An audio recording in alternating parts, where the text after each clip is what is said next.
Hello everyone, welcome to शासन classes. इस video में हम साइंस के 20 अति महत्वपूर्ण प्रश्न देखेंगे जो ग्रुप डी के सभी शिफ्ट में रिपीट किए जा रहे हैं। और मैं ये गारंटी देता हूं कि ऐसा एक्सप्लेनेशन यूट्यूब के किसी वीडियो पर नहीं मिलेगा। आप इस वीडियो में अंत तक बने रहिए। अगर आप इस चैनल नए हैं तो हमारे चैनल को लाइक कीजिए, कमेंट कीजिए, सब्सक्राइब कीजिए ताकि आपको नोटिफिकेशन मिलता रहे। आज का पहला प्रश्न, ध्वनि तरंगों की प्रकृति किस प्रकार होती है? अनुप्रस्थ, अनुदैर्ध्य, विद्युत चुंबकीय, अप्रगामी। तो इसका आंसर हो जाएगा ध्वनि तरंगे अनुदैर्ध्य तरंगे होती है। क्यों होती है? सपोज कीजिए ये आपका ध्वनि तरंग है। ध्वनि तरंग जो वेव का डायरेक्शन होता है, वेव वेव क्या होती है? पैरेलल चलती है। और इसके जो पार्टिकल होते हैं, पार्टिकल भी क्या होती है? पैरेलल चलती है। इसीलिए ध्वनि तरंग जो होती है अनुदैर्ध्य तरंगे होती है। जबकि इसके विपरीत आप लाइट देखते हैं, लाइट क्या होती है? अनुप्रस्थ तरंगे होती है। आप इसको याद रखिएगा। नेक्स्ट क्वेश्चन, मानव कान के लिए श्रव्य ध्वनि की आवृत्ति सीमा कितनी होती है? 20 हर्ट्ज से कम, 20,000 हर्ट्ज से 20,000 हर्ट्ज, 20,000 हर्ट्ज से अधिक, 200 हर्ट्ज से 2,000 हर्ट्ज तक। तो इसका आंसर हो जाएगा ऑप्शन नंबर बी हो जाएगा। मानव जो है 20,000 हर्ट्ज से 20,000 हर्ट्ज तक के ध्वनि को सुन पाता है, जबकि मानव 20 हर्ट्ज से नीचे के ध्वनि को नहीं सुन पाता है, और 20,000 हर्ट्ज से अधिक ध्वनि को भी मानव सुन नहीं सकता है। तो इसका आंसर हो जाएगा ऑप्शन नंबर बी हो जाएगा। छोटे छोटे जो इंसेक्ट होते हैं वो 20,000 हर्ट्ज से कम, लाइक आपके चमगादड़ हो गए हैं, तो वो 20,000 हर्ट्ज से कम ध्वनि को सुन पाते हैं। नेक्स्ट क्वेश्चन, ध्वनि की चाल निम्नलिखित में से किस माध्यम में सबसे अधिक होती है? वायु, जल, इस्पात, निर्वात। ये तो इजी क्वेश्चन है। आप जानते हैं कि ध्वनि की चाल सबसे अधिक सॉलिड में होती है, नेक्स्ट लिक्विड में होती है, देन गैस में होती है। तो आप ये क्रम याद रखिएगा, ध्वनि की चाल सॉलिड में सबसे ज़्यादा, नेक्स्ट लिक्विड में, देन गैस में। नेक्स्ट क्वेश्चन, किसी चालक में धारा प्रवाहित करने पर बने चुंबकीय क्षेत्र की दिशा ज्ञात करने के लिए किस नियम का उपयोग करते हैं? ऑप्शन ए फ्लेमिंग का दक्षिण हस्त नियम, ऑप्शन बी दक्षिण हस्त अंगुष्ठ नियम, फैराडे का नियम, ओम का नियम। तो इसका आंसर हो जाएगा ऑप्शन नंबर बी दक्षिण हस्त अंगुष्ठ नियम। देखिए इस नियम का एक अलग इसका नाम इसको बोला जाता है मैक्सवेल रूल भी बोला जाता है, मैक्सवेल रूल भी इसको बोला जाता है।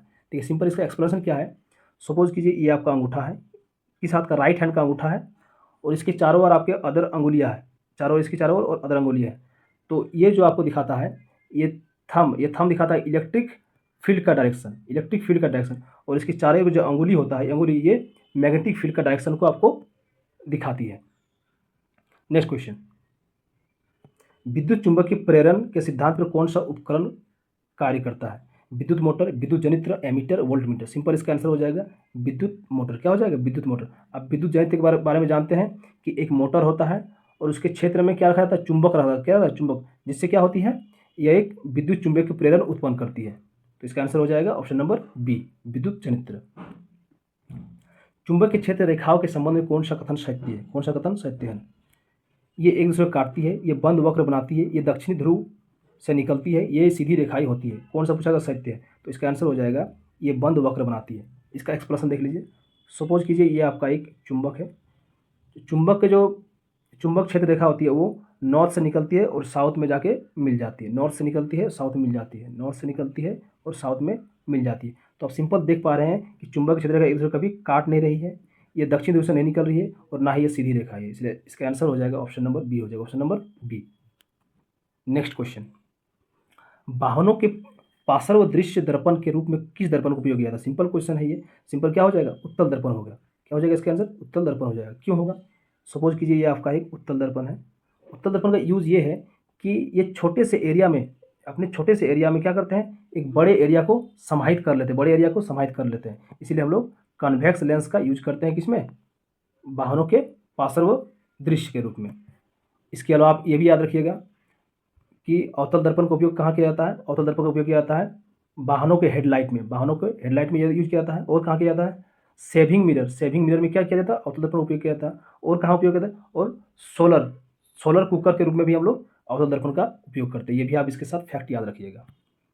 नेक्स्ट क्वेश्चन, किसी उत्तल लेंस की फोकस दूरी 50 सेंटीमीटर तो इसकी क्षमता क्या है? +2 डायोप्टर, -2 डायोप्टर, +0.02 डायोप्टर, +5 डायोप्टर। तो इसका आंसर सिंपल हो जाएगा ऑप्शन नंबर डी। क्यों होगा? एक सिंपल फॉर्मूला आपको याद रखना है, F = P = क्या हो जाएगा? मैं आपको इरेज करके दिखाता हूँ आपको। ये हो जाएगा P = 1/2 पावर का।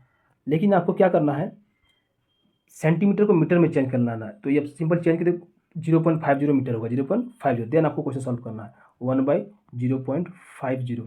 देन आप सॉल्व कीजिएगा तो आपका आएगा 100/50। आप कट कीजिएगा तो आंसर होगा 2। क्या हो जाएगा 2 प्लस टाइप डॉट, इसलिए इसका आंसर हो जाएगा ऑप्शन नंबर ए।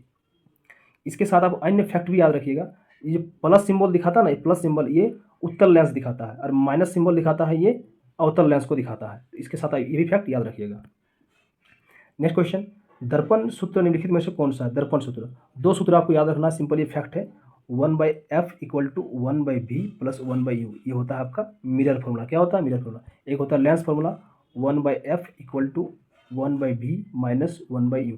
तो कौन सा ऑप्शन में आप देखिए अभी दिया गया है, तो ऑप्शन नंबर बी में आपको 1/f = 1/v + 1/u। Next question, DNA का पूर्ण रूप क्या है? Deoxy ribonucleic acid, ribonucleic acid, double nucleic acid, deoxy ribo agent. तो इसका आंसर हो जाएगा option number A, deoxy ribo nucleic acid हो जाएगा।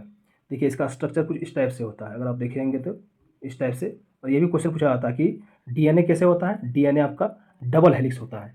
इसके साथ और भी फैक्ट आप याद रख सकते हैं कि देखिए जो डीएनए में होता है वो एडिनोसिन और थाइमिन के बीच डबल बॉन्ड बनता है। ठीक है, याद रखिएगा। और एक क्वेश्चन बनता है साइटोकाइनिन और थाइमिन, साइटोकाइनिन और ग्वानिन के बीच ट्रिपल बॉन्ड बनता है। तो आप ये भी क्वेश्चन एग्जाम में पूछा जा रहा है। नेक्स्ट क्वेश्चन, मेंडल के एक संस्करण का लक्षण रूपीय अनुपात क्या है? फेनोटाइप रेशियो क्या है? 1:1:2:1, 3:1, 9:3:1, 2:1। देखिए इस क्वेश्चन में सभी बच्चों को प्रॉब्लम होता है, सभी को इसमें डाउट होता है। देखिए सिंपल आपको याद करना है कि मेंडल ने अपने प्रयोग जो किए थे मटर के दाने के साथ, तो आप सिंपल आपको लेना है T, capital T, small T, capital T, small T, और इसका हाइब्रिडाइजेशन करना है आपको। क्या करना है? हाइब्रिडाइजेशन। देखिए सिंपल टी और टी को कीजिए तो क्या बनेगा? T T capital T. Next आपको क्या करना है? ये कैपिटल टी और स्मॉल टी को करना है, तो टी और टी होगा। नेक्स्ट आपको करना, मैं पेन चेन के दिखाता हूँ, ये स्मॉल टी और कैपिटल टी, तो क्या बनेगा? टी और टी बनेगा। नेक्स्ट आपको टी टी से क्या बनेगा? पेन चेन के दिखाता हूँ मैं, तो टी और टी बनेगा। तो आप देखिए इसका फेनोटाइप क्या होता है? फेनोटाइप मतलब फिजिकल एपियरेंस, मतलब देखने में ये कैसा। देखिए ये टी टी है, दोनों कैपिटल टी, ये कैपिटल टी स्मॉल टी, ये कैपिटल टी स्मॉल टी। तो आप देखिए ये दोनों देखने में आपको एक जैसा लगेगा और ये दोनों अलग है। तो आप देखिएगा कैपिटल टी स्मॉल टी कितना है? एक ही है। कितना है? कैपिटल टी कितना है? एक है। तो इसलिए आप लिखिएगा कितना? 1, पहले 1 लिखिएगा।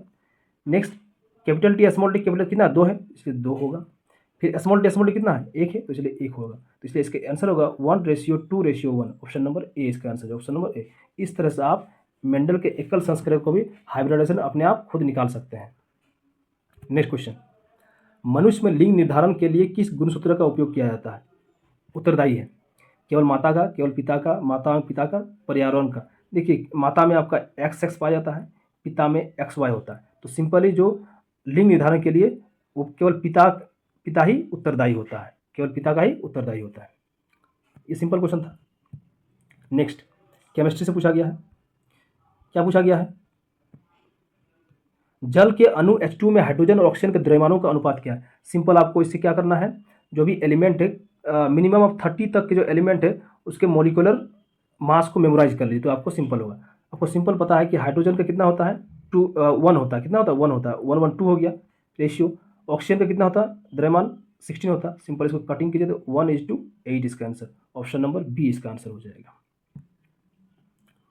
क्वेश्चन नंबर, नेक्स्ट क्वेश्चन, एक मोल में कणों की संख्या कितनी होती है? ये सिंपल फैक्ट है, आप याद रखिएगा 6.022 10⁻23। आप इसको मेमोराइज कर लीजिए, फैक्ट है।